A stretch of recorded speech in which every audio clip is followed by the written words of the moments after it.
welcome to Crypto Rosetta. My name is Savage, and today we're going to be having a look at Ethereum. Let's get into the price action and see what's going on.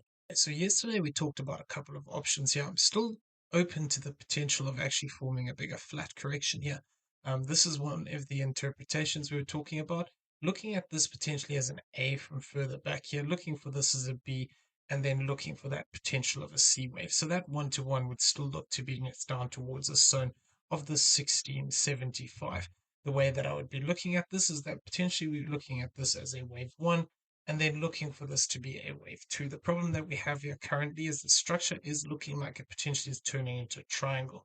So if this is the case, what we could argue here is that instead of this being a 1, this would have to be an A, a B, and then potentially looking for a C wave down to the zone of the 1764. If that's the case, basically what this would then mean is that we would be looking for that potential of actually having this become an A, a B, and a C, and that would then give us the potential for A, B, and then looking for a C wave, which could actually look to bring us back up into this 2068 area to this 1975 zone. Okay, so this is something we just need to be aware of. This move to the downside is very strange where it is. It can, because it can be counted as a 5-wave structure and we haven't taken the high, we need to be open to the idea that we could actually have another drop here. So whether this is just a 3-wave move like this, or whether this actually develops into a bigger 3rd wave and manages to move down past the zone of the 1663 area. So if we do have a deeper move here, we'd have to treat this as 1, 2. The problem is the internals here wouldn't make a lot of sense at the moment, unless there's something like this as a 1, 2 here, an additional 1, 2, and then actually we're looking to break down for bigger 3, 4, 5, 4, and 5, something like this, which, would be looking to take us down to those zones. If that was the case, what we'd be looking for here is basically a move below this 1810 area. And that would be looking at that potential that because we didn't cross this high here, possibly we could look at this as a diagonal here, where this is 1, 2, 3, 4, and 5. Then would we have formed a wave 2 to the upside here, and then potentially looking to extend out. So this is why it's important if we're looking for continuation to the upside to actually get back above this 1937 area and this 1914 area. 1940 area rather. So this is what we are looking for. This is my primary expectation for as long as we stay below this high point here. If we do break up past that, I would still be cautious in this zone of this 2068 to this 1975 region. So if that does play out and we actually do break to the upside, what I'd then be potentially looking for is to see whether this was something rather like this, where actually what we have here is an A, a B, and then a C wave as a flat correction in itself. The problem is, like I said, this looks like a 5-wave structure to the downside, so we need to just be a bit cautious of that fact.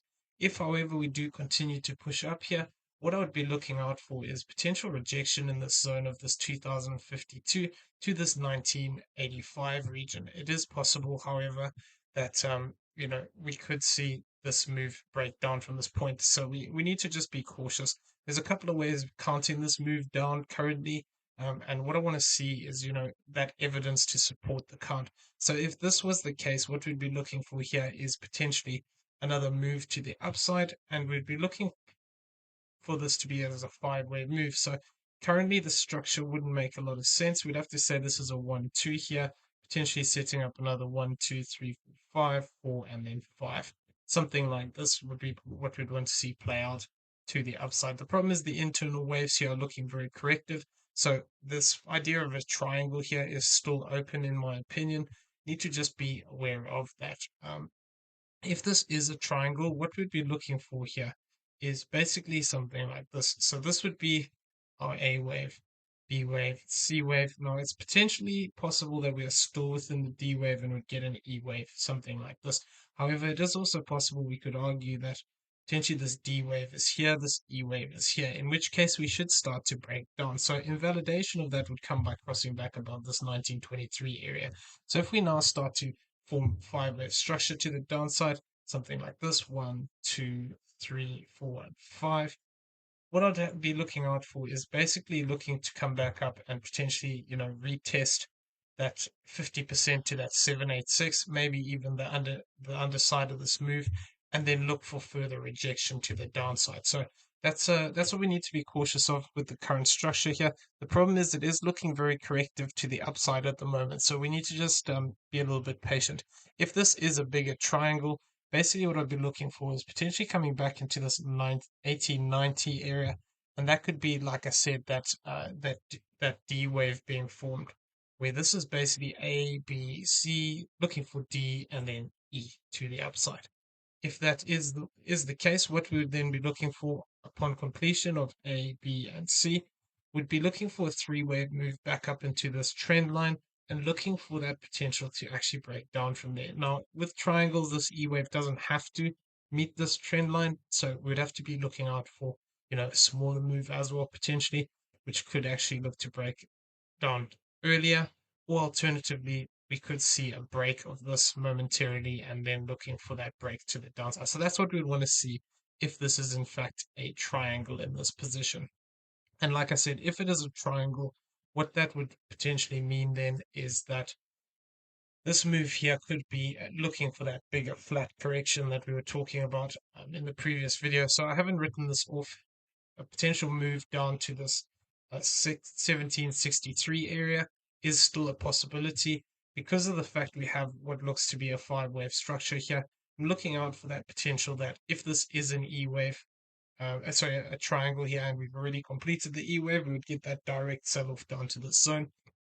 If it still has this additional D and E, what I'd then be looking for is basically coming down into this area between this 1766 to this 1710, and I would be looking for that possibility that we have, a drop down into this zone, cross this area and this one-to-one here, and then look to push up to the upside for a C wave. So that 1.618 of that A wave would actually take us up here towards the zone of this 1987, and then we'd have to be cautious that we could get a rejection of this area and then actually look to break down deeper. What this would do is this would make this whole wave here A, B, and C, and that would then tie in with that idea that we've completed earlier here, looking for that B wave and then looking to actually break down deeper.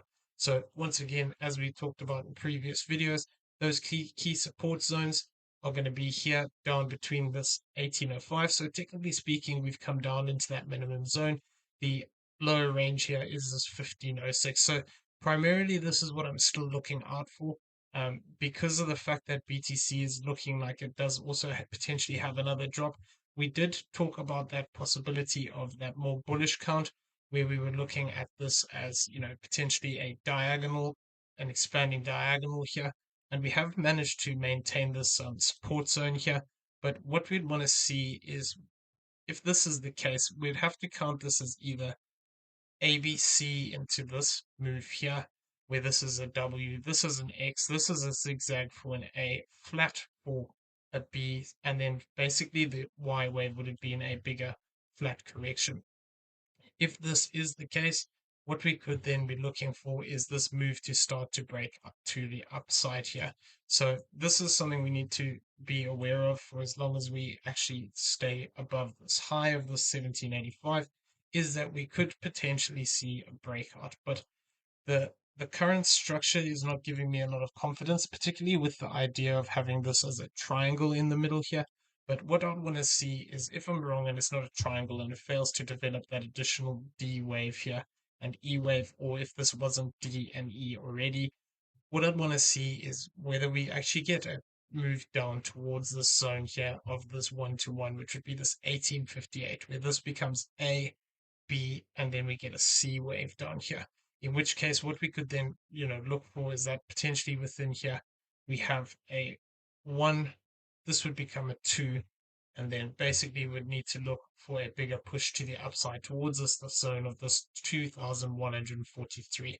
Now, I don't have a lot of confidence in this currently because of the fact that it does look like a triangle, but it is also possible that I could have the triangle in the wrong direction, where we have this as a completed move here. This is A, this is A, B, C, D, E, and then we break down.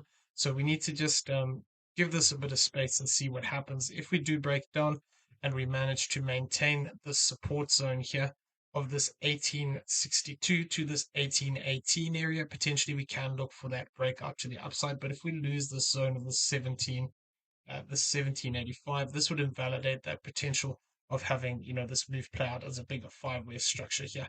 This is basically a secondary option to me here at the moment, just because of the structure that's forming. It would make a lot more sense to see this move come down one more time here at least, and then look at how we react from there.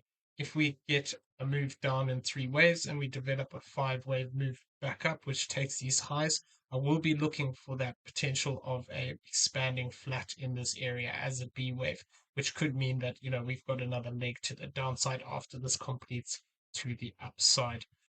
Okay, so I'm going to leave the video there. I hope you found it useful. If you did, please smash the like button, hit that subscribe button if you haven't already, turn on those bell notifications so you never miss a video, and leave us some feedback down below. Also in the description, you will find a link to the Discord. Come check it out. It's free to join. As well as that, you'll find affiliate links for both PrimeXBT and BYBIT down there. Both great exchanges we use on a regular basis. Check them out if you do not have an account. Using the affiliate link does help support the channel, and we do appreciate it. Everyone have a great day. We'll see you in the next one. Take care.